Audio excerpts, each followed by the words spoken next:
A paz do Senhor, queridos e amados irmãos, a paz do Senhor, professor, a paz do Senhor, você, aluno, você que sempre nos acompanha.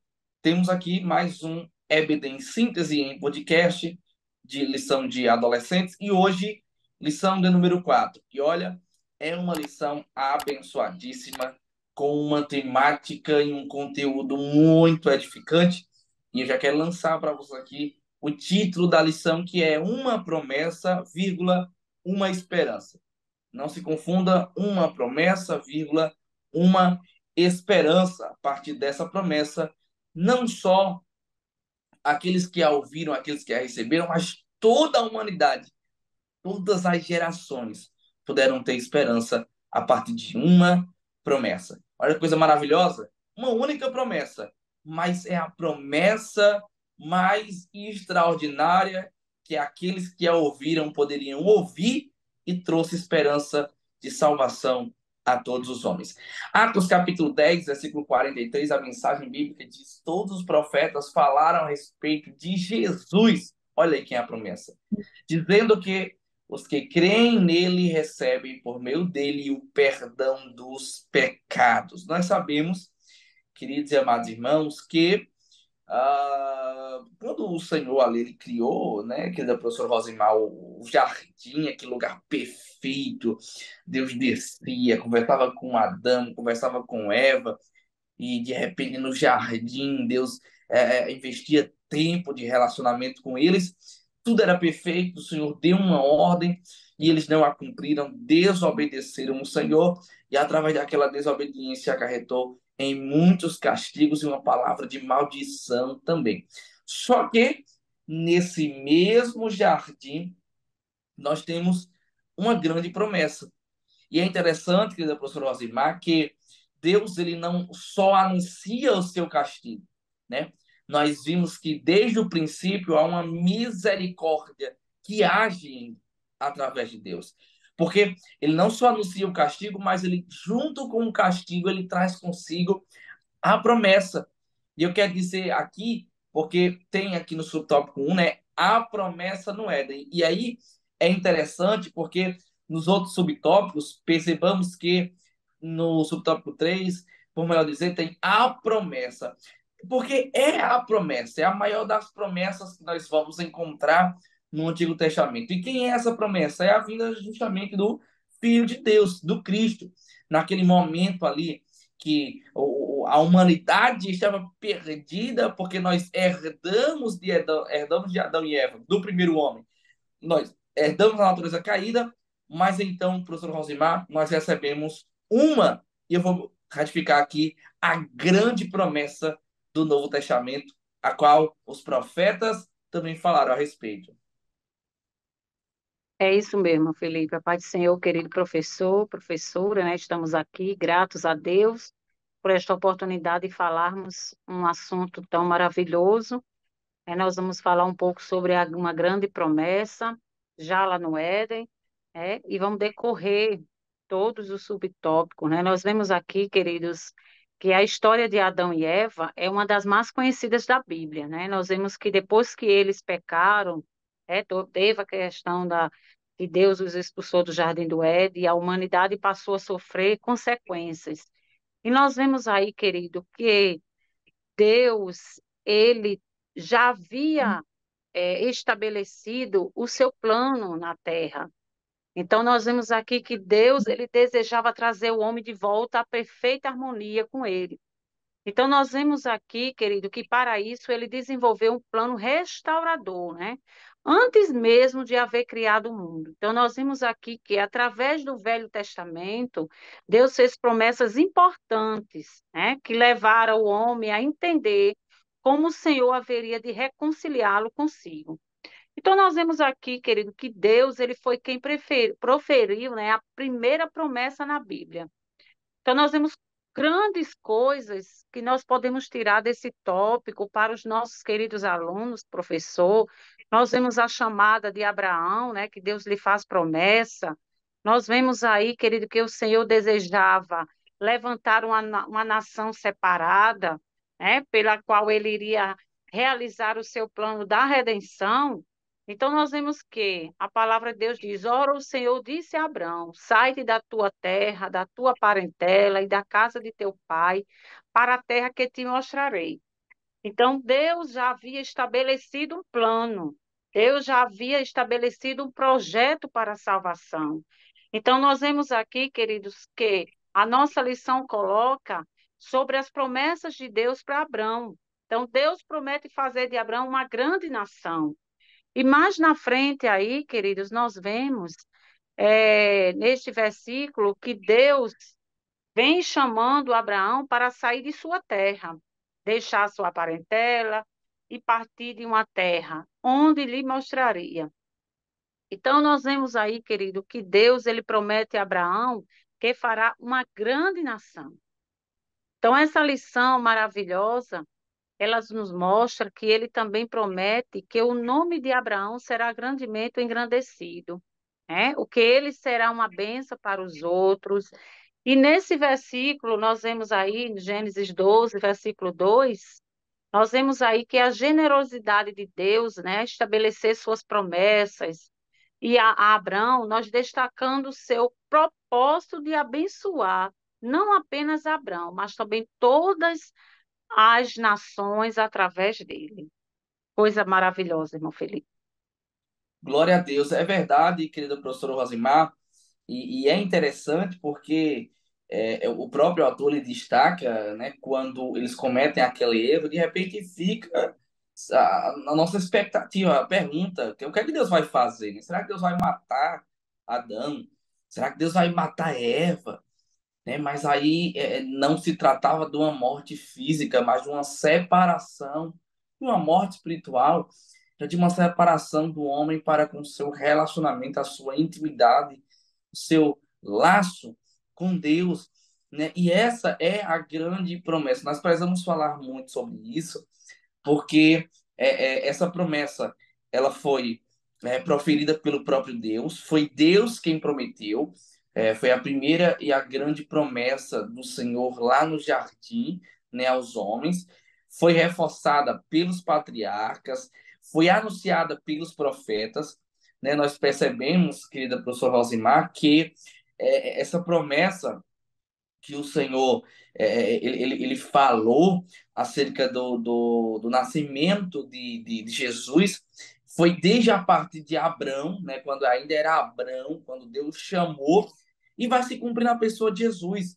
Então nós percebemos que Deus diz assim: você será um pai de uma grande nação a partir de ti.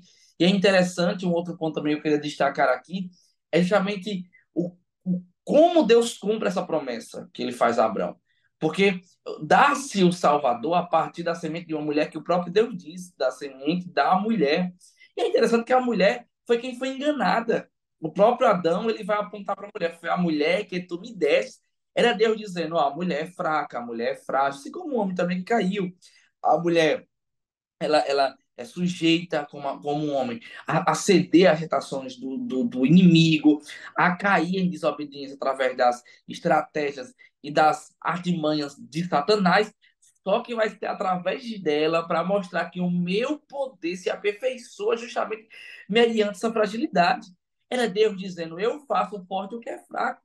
Deus poderia, de repente, Jesus poderia vir de qualquer outra forma. Ele poderia simplesmente vir ao mundo já como um homem, para começar o seu ministério. Ele poderia vir é, ao mundo sem precisar passar pelo nascimento, pela infância, mas não.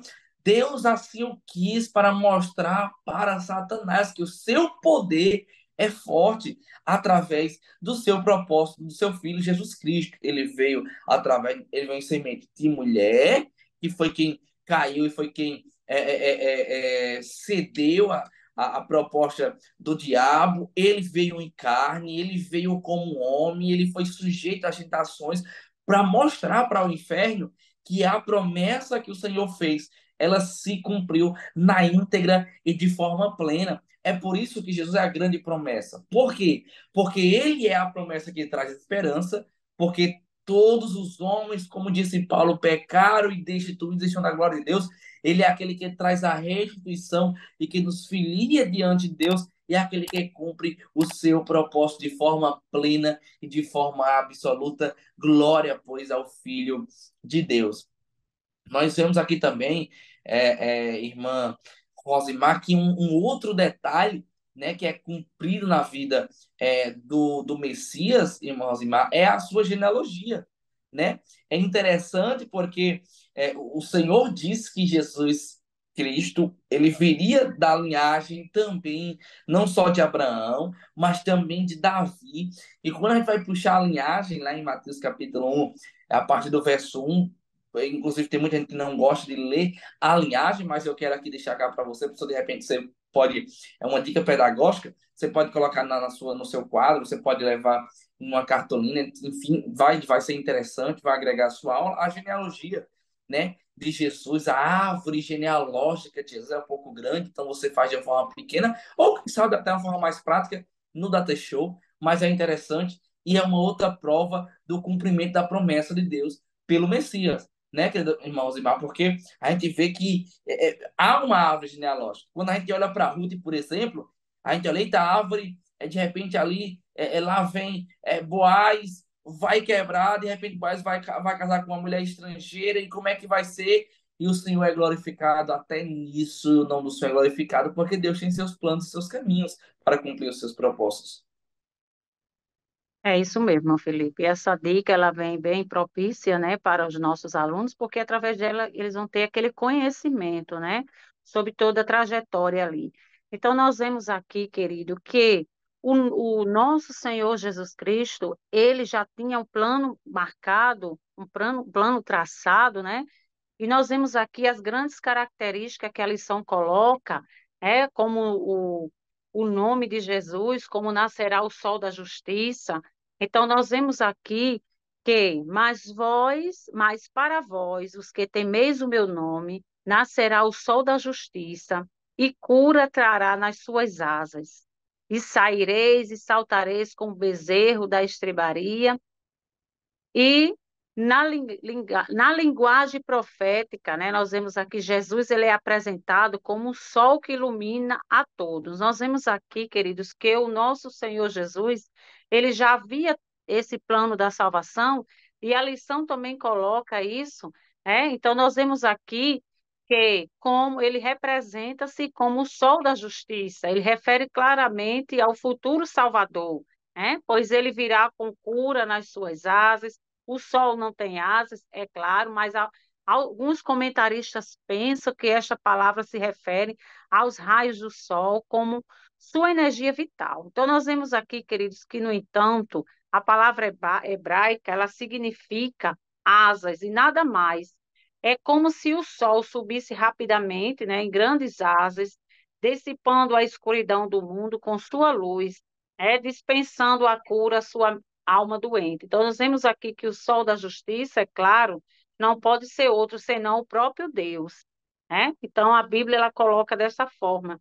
Então, nós vemos aí, querido professor, a importância de explicar, de passar para os nossos alunos essa característica do nosso Deus como o sol da justiça, que ele é o próprio Deus.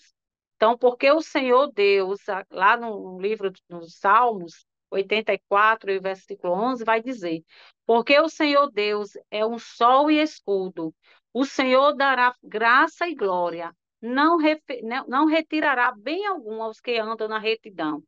Então, nós vemos aí já falando sobre a Deus como o sol, Como justo, como justiça. Nós vemos aí a grandiosidade da glória e do poder de Deus, Para todos nós.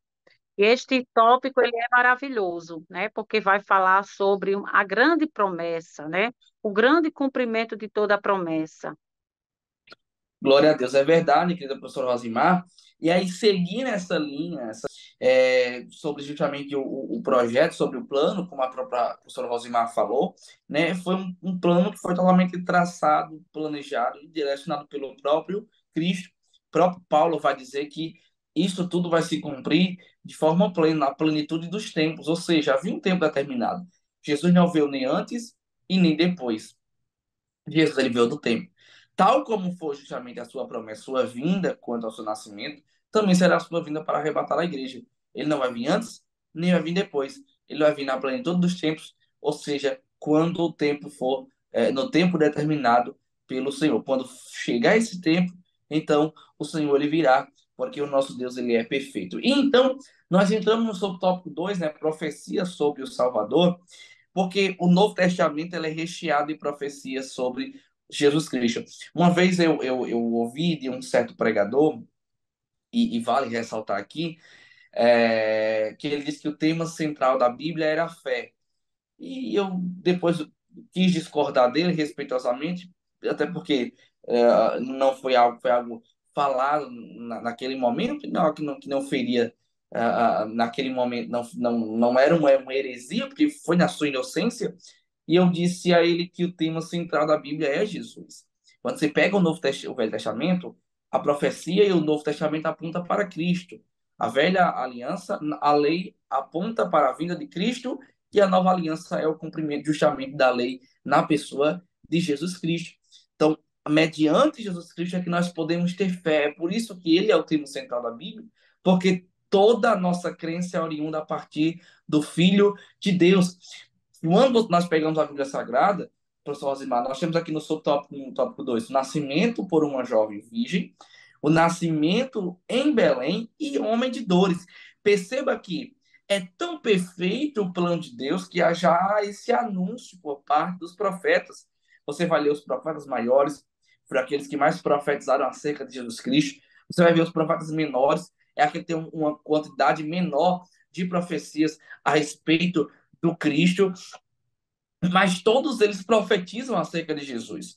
E é interessante porque há aqui muitos cumprimentos, eu queria, inclusive, deixar cá aqui, junto com a professora Rosimar, também queria ouvir, mas é interessante porque quando o Senhor ele faz a promessa em Isaías capítulo 7, versículo 14, paz, meus senhores e as senhoras, eu fico me imaginando no lugar daquele ouvinte, que ele nasceria de uma virgem.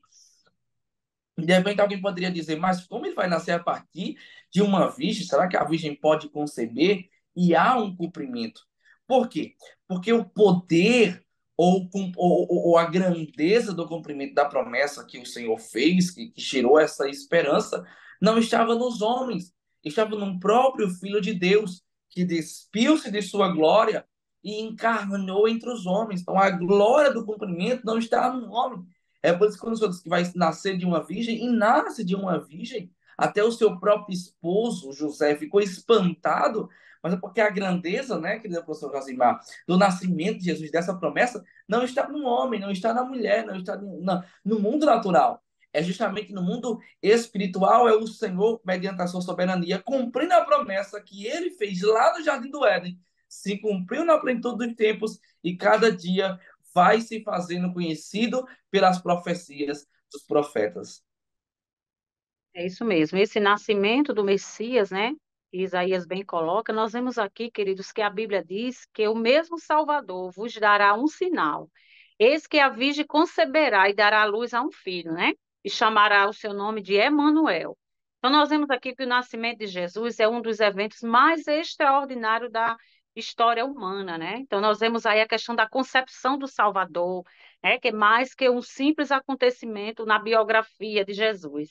É, na verdade, o despertar do ápice da história humana.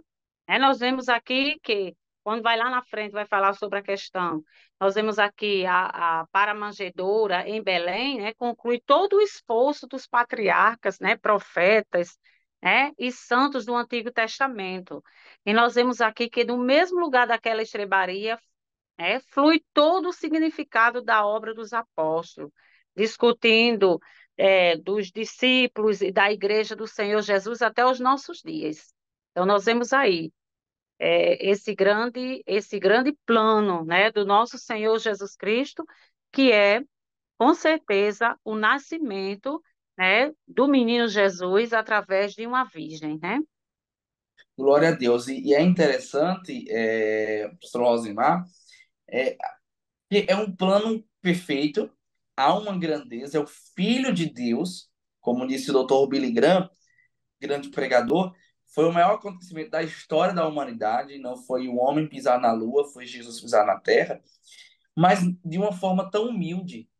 Porque, vejamos, nasceria em Belém. Belém é simplesmente uma aldeia pequena, é, é, ao pé de um monte. Exatamente. Ele viria de uma família pobre, a sua família é pobre, inclusive quando Jesus vai ser levado na primeira vez ao templo para que a sua família possa sacrificar, eles levam consigo um par de aves, porque nem dinheiro para levar um cordeiro, um cabrito a família tinha, é uma família muito humilde, é uma família de pequenas, de poucas posses, e tudo isso vai se cumprir. Vejamos, descendente da tribo de Judá se cumpre, nasceria em Belém, se cumpre. Nascerá de uma virgem, se cumpre. Haverá matança de inocente em Belém, isso se cumpre, né? Quando a Bíblia vai dizer que o Herodes ele vai começar a matar os meninos, e o Senhor vai livrar o Jesus, vai fugir para o Egito, também foi anunciado. Ah, ele seria desprezado pelos judeus, isso se cumpriu. A profecia de Zacarias 9:9, por exemplo, que ele entraria em Jerusalém montado em uma jumenta, ele vai entrar. Olha a glória disso. Nós vemos, professor Rosimar, que é um Cristo que é grande, que é poderoso, que é Deus, mas ele não se envaidece no seu plano. Ele nasceu em uma família pobre, em um lugar pequeno. Ele monta em um jumento para entrar na sua entrada triunfal em Jerusalém. Então, isso vai de encontro, inclusive, a uma crença que os judeus tinham. Nós sabemos a história, que eles esperavam o Messias com a pompa de um rei, de grande, sendo muito grande, poderoso, um grande guerreiro, para poder expulsar dali os que julgavam, os que oprimiam o povo de Israel. E Jesus vem na contramão disso, mostrando que o reino de Deus não é nada dessa terra, não é comida, não é pão, não é bebida, mas é justiça. Ele vai mostrar que o que importa não é as coisas terrenas, são as coisas espirituais, celestiais, não é as coisas de baixo, são as coisas de cima. E para encerrar esse tópico 2, fica à vontade de Mosimar, se quiser também poder pontuar, homem de dores. Olha, já imaginou, quem imaginaria o Filho de Deus, na condição de Deus, que ele mesmo profetizou? Foi profetizado. E ele mesmo deu testemunho acerca de si, que era o Filho de Deus, um homem que experimentou dores. Quem imaginou que o Messias, que o Filho de Deus, enfrentaria dores, mas era necessário? Tudo por causa de uma promessa. E a promessa também dizia que ele seria um homem de dores. Aí diz que sobre ele carregaria os nossos pecados e sobre as suas pisaduras nós seríamos sarados. E ele vai experimentar, irmão Rosimar, ele vai experimentar as dores da maldade do homem por amor à humanidade. É isso mesmo, Felipe. Nós falamos aqui a princípio, né, que Jesus é a razão de toda a história, né? Jesus, ele foi humilde, ele nasceu, ele poderia ter escolhido um ambiente como rei, né, para nascer, mas ele tinha um plano traçado para, no caso ali, nós vemos que a manjedoura foi um propósito, né, da sua nobre missão. Então, ele queria mostrar ali a sua humildade, o seu plano redentor. Então, nós vemos aqui que Jesus ele sofreu muito a receber o título de um homem das dores, né? E no caso, nós vemos aqui que ele era desprezado, que era o mais indigno entre os homens, homens de dores, experimentado nos trabalhos, e como de quem os homens escondiam o rosto, ele era desprezado e não fazia dele caso algum. Então, nós vemos que verdadeiramente, a Bíblia diz, ele tomou sobre si as nossas enfermidades e as levou com ele. Então, nós vemos aqui, querido, que ele levou sobre si e nós o reputamos por aflito, ferido de Deus e oprimido, né?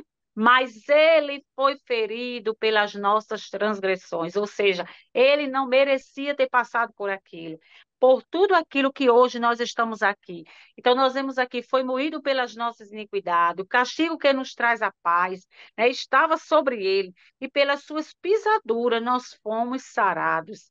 Então, Jesus disse: o meu reino não é deste mundo. Então, nós vemos aí claramente, Jesus, ele preparou todo o seu plano da salvação, Jesus, ele venceu, mostrou como grande exemplo, né, que ele foi desprezado, ele passou por todos aqueles acontecimentos, mas ele venceu e ele é exaltado. Então nós vemos aqui que Jesus, ele é a grande razão de toda a história, de todo o nascimento, de toda a característica que nós vemos quando nós fomos analisar e colocar em pauta algumas características desse grande acontecimento. Nós vemos aí o nosso Deus como um grande exemplo de humildade e de que ele se colocou ali, né, como um servo ali para vencer em nome de toda a humanidade. Então nós vemos aqui, querido, que o nascimento de Jesus, ele é um dos eventos extraordinários da história, que até hoje ela reflete. E Glória é a isso Deus. aí. Verdade, meu irmão. Verdade, glória a Deus. Nós já vamos entrar no tópico 3, porque nós falamos aqui nos primeiros dois tópicos sobre a promessa, onde foi a promessa, Jardim do Éden, quem primeiro profetizou a respeito da vinda de Jesus, o próprio Pai, o próprio Deus. Nós falamos que essa promessa ela foi renovada na pessoa do patriarca Abraão. Nós falamos de onde Jesus, da linhagem que ele veio, cumprindo também uma promessa, a sua linhagem da casa de Davi, da casa de Judá. Nós falamos também, irmãos e irmãs, que os profetas profetaram a respeito e tudo foi se cumprindo perfeitamente. E então chega um momento de esperança. Por quê? Isaías capítulo 9, versículo 6, nós já falamos aqui, diz: porque um menino nos nasceu e um filho se nos deu. É interessante porque nós podemos destacar aqui: um menino nos nasceu e um filho se nos deu. Percebamos, é um menino que nasce e é um filho que é dado. Por quê? Porque esse menino que nasce, natureza humana. O filho que é dado, natureza divina. Então, ele nasce como menino, como homem, como carne, mas ele também ali é o filho que é dado, o filho de Deus, o próprio Deus encarnado. E qual é a grandeza disso? É que, como homem, nós já falamos, ele vai experimentar dores, mas como Deus, ele vai salvar a humanidade. E essa é a grande esperança. O tópico 3 fala uma grande esperança. Por quê? Porque os homens estavam vivendo em trevas. E Isaías vai dizer que ele seria a luz, que iria raiar mediante as trevas. Ele seria a forte luz, que iria brilhar nas trevas. Ele é a grande esperança não só para Adão e Eva. Ele era a grande esperança não só para Israel. Ele era a grande esperança, querida professora Rosimar, não só para os profetas, mas ele seria a grande esperança para todos nós e para toda a humanidade. E aqui nós temos, eu queria também ouvir a professora Rosimar sobre essa esperança que é nascida, que é trazida ao mundo. Subtópico 1, a luz brilhou. Subtópico 3, a verdadeira libertação. E subtópico 3, o nascimento de uma criança. Olha que glória! Ele é a luz que vai brilhar em meio às trevas. Ele é a verdadeira libertação. Porque quando conhecemos a verdade, e ele é a verdade está nele, então nós somos libertos. E o nascimento de uma criança, aquela criança que nasce, mas o filho que é dado, que tem aqueles atributos que é dele como Pai eterno, como Deus poderoso, como conselheiro maravilhoso e príncipe da paz, ele é a grande esperança que nasce. Então nós temos aqui a expectativa, a promessa, mas nós temos, irmãos e irmãs, a realidade, o cumprimento da promessa e então a esperança para todos os homens. Glória a Deus. É isso mesmo, filho. Nós vemos aqui, querido professor, que a Bíblia, ela diz que o mesmo Senhor vos dará um sinal. Ou, nós vemos aqui no tópico 3, né? Vai falar sobre o livro de Isaías, ele é um dos mais importantes e profundos do Antigo Testamento. Então, o profeta Isaías, ele profetizou sobre a vinda do Messias, né? Cerca de 700 anos antes de Jesus nascer. Então, nós vemos aqui que Isaías, ele é conhecido como profeta messiânico, né, por causa da riqueza de suas profecias sobre o Messias. Então, nós vemos aqui que Jesus Cristo é uma figura central na fé cristã. Então, ele é considerado o Filho de Deus e a pessoa mais importante da história da humanidade. Então, a Bíblia fala que descreve que Jesus como luz do mundo, né, que veio para iluminar a escuridão e trazer esperança às pessoas. Então, o nascimento de Jesus, Jesus ele veio para trazer vida, né, para trazer esperança. Então, nós vemos aqui, querido, que o povo, ele vivia em trevas e viu uma grande luz, né? Nós vemos aqui Isaías 9. Aqueles que viviam na terra da sombra da morte, uma luz resplandeceu sobre eles. Tu, Senhor, aumentaste a alegria e trouxeste grande felicidade ao povo.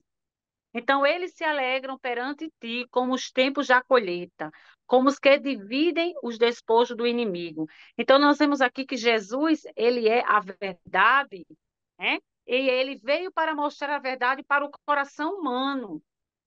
Então, ele diz: Eu sou o caminho, a verdade e a vida. Ninguém vem ao Pai senão por mim. Então, nele somos reconciliados, né? E temos paz com Deus. Então, nós vemos aqui, queridos professores, que em Jesus há libertação. E esse tópico 3, quando ele fala sobre a grande esperança, é isso mesmo, porque nós temos a esperança em Jesus da grande libertação, que vem de uma mudança da mente, da postura, que passa por conhecê-lo. Então, nós vemos aqui, a palavra de Deus diz: Conhecereis a verdade, e a verdade vos libertará. Então, quem liberta o homem? Jesus. Jesus é que liberta o homem. Então, nós vimos aqui na palavra de Deus diz, porque, pois tu quebraste o jugo de sua carga, a vara em seus ombros e o cedro do seu opressor, como no dia dos midianitas. Então, Jesus, ele veio fisicamente a este mundo. Então, o campo da batalha, que é o pecado, para destruir as obras do mal. Então, nosso Senhor Jesus, ele veio com esse objetivo, né? De derrubar o campo da batalha, que é o pecado. Então, nós vemos aqui, querido, existem inúmeras referências sobre Jesus no Antigo Testamento, né? De modo que certamente podemos dizer que todo o Antigo Testamento testifica de Cristo. E logo nos primeiros capítulos de Gênesis, nós vemos aqui que após a queda do homem, encontramos a promessa sobre aquele que esmagaria a serpente. É isso aí, irmão Felipe. Glória a Deus, querida professora Rosimar, e basta fazer um comparativo. Porque a esperança que o judeu tinha para a chegada do Messias é tal como a nossa esperança para a volta do Senhor Jesus. Então, acho que você fazer um contraste. Os dias de hoje, nós temos dias maus, onde é filho contra pai, pai contra filho, nação contra nação, onde é peste, mortandade, rumores de guerra, onde o pecado cada vez aumenta, o amor do homem está esfriando para com o outro. Nós temos um índice de apostasia espiritual muito grande. E você vê como é que está o mundo. O mundo está em declínio moral, ético e espiritual. Então, a esperança que os judeus tinham para o Messias é a mesma que nós temos para o nosso Salvador. Qual é a nossa esperança? É que o mundo melhore? Não, porque o mundo jaz no maligno, nós sabemos que o mundo não vai melhorar. Então, qual é a nossa esperança? É a volta do nosso Senhor Jesus Cristo. Então, Jesus ali, ele era a esperança. Ele era uma criança, ele era um menino que foi reverenciado pelos magos desde o seu nascimento, porque os céus anunciaram o seu nascimento. A glória de Deus foi vista e o amor do prazer do Pai estava naquele filho. Tal como o Senhor raiou ali no Rio Jordão, dizendo: Esse é meu filho em quem me comprazo, eu tenho um prazer nele. Era ali a esperança dos homens, era a esperança do povo, era a esperança da humanidade na pessoa bendita de Jesus Cristo. E tratando acerca da salvação, nós não poderíamos deixar de falar acerca dessa promessa e também acerca dessa esperança. Uma promessa, uma esperança. A maior de todas as promessas e a esperança tão aguardada na pessoa bendita de Jesus Cristo. Tanto que o autor ele conclui a lição, que é da professora Rosimar, dizendo: Deus demonstrou sua bondade para com os homens através do Redentor. Você quer prova se Deus é bom? Basta olhar para a promessa e cumprida e a esperança trazida através de Jesus Cristo. Deus é bom e Deus nos amou. Deus demonstrou sua bondade para com os homens através do Redentor, que veio para restaurar a humanidade. Ele que veio como uma criança pobre, nasceu de uma virgem em um lugar simples e foi constituído príncipe da paz. Olha que coisa maravilhosa. Queridos e amados irmãos, caro professor, lição de número 4, uma promessa, uma esperança. Nós vamos tratar nessa lição 4 da grande promessa que Deus fez desde o princípio, desde o jardim, e que é cumprido na pessoa de Jesus Cristo, trazendo esperança para todos os homens. Glória a Deus por isso. Queria ouvir a consideração final do irmão Alzimar, fazendo também uma pontuação final aí sobre a lição do número 4, trazendo suas considerações finais, para que nós possamos agradecer aos irmãos que estiveram até agora conosco, crendo que o Senhor tem falado aos nossos corações e que será uma aula de muita bênção e edificação espiritual. É isso mesmo, Felipe. Querido professor, nós vemos aqui que, na verdade, todo o Antigo Testamento, seja por promessas, repreensões ou mesmo símbolo, aponta para o Messias prometido. Então, o Antigo Testamento fala sobre aquele que haveria de cumprir o maravilhoso plano da redenção. Então, a Bíblia diz: porque um menino nos nasceu, um filho se nos deu, o governo está sobre os seus ombros, e o seu nome será maravilhoso, conselheiro, Deus forte, Pai da eternidade e príncipe da paz. Então, queridos e amados irmãos, nós vemos aqui que a própria lição ela comenta, né, sobre essa promessa trazia uma grande esperança para os judeus, né, a vinda do Messias. Mas a lição coloca que, infelizmente, até hoje, Israel não reconheceu Jesus como Messias.